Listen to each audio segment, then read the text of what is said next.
بسم اللہ الرحمن الرحیم۔ قال النبی صلی اللہ علیہ وسلم الصوم لی وانا اجزا بہ۔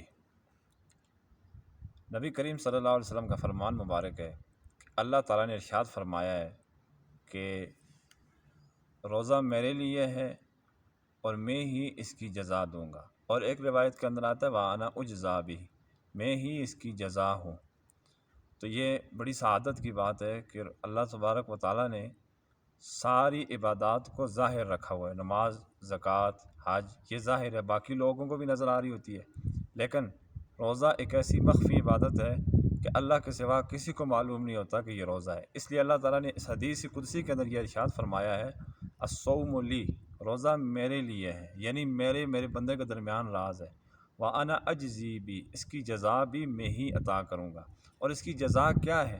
حدیث مبارکہ میں یہ آتا ہے، وہ حدیث آگے آ بھی جائے گی کہ اہل جنت یعنی جو روزے دار ہوں گے ان کے لیے ایک جنت کا مخصوص دروازہ ہوگا، یقال لہ الریان، اس کو ریان کہا جاتا ہے، تو یعنی پیاسوں کو سیراب کرنے والا۔ وہاں سے صرف یدخل الصائمون، اس دروازے سے صرف روزے دار جنہوں نے روزہ رکھا ہوگا اللہ کی رضا کے لیے، روزے کے بارے میں احتیاط بھی کی ہوگی، تو وہ داخل ہو سکیں گے۔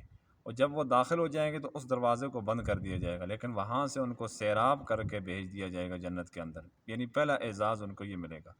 تو اس لیے روزے کی بڑی احتیاط کرنی چاہیے۔ حدیث مبارکہ کے اندر دو الفاظ تبدیل ہو کر آئے ہیں، انا اجزی بھی، میں ہی اس کی جزا عطا کروں گا، اور ایک حدیث مبارکہ کے اندر یہ ہے وانا اجزا بھی، کہ میں ہی اس کی جزا ہوں، میری خوشنودی اور رضا یعنی میرا قرب جو حاصل ہوگا، یہ روزے کی برکت سے روزے دار کو جو حاصل ہوگا وہ یہ اس کی جزا ہوگی، یہ اس کا صلہ ہوگا۔ اس لیے بڑا خیال رکھنا چاہیے کہ ہمیں روزے کے اندر کھانے پینے کے ساتھ ساتھ اللہ تعالیٰ کا قرب اور مراقبہ اور یہ جتنی بھی چیزیں ہیں یہ ہمیں اللہ تعالیٰ کے قریب کرنے والی جتنے بھی اعمال رمضان المبارک کے اندر وہ ہمیں اختیار کرنی چاہیے، اور جتنے بھی روزے کو نقصان پہنچانے والی چیزیں، اللہ تعالیٰ سے دور کرنے والی چیزیں، وہ بہت ضروری ہے کہ ہم ان کو ترک کریں تاکہ اس بشارت کے اندر ہمیں شمولیت مل سکے۔ اللہ تبارک و تعالیٰ عمل کی توفیق عطا فرمائے۔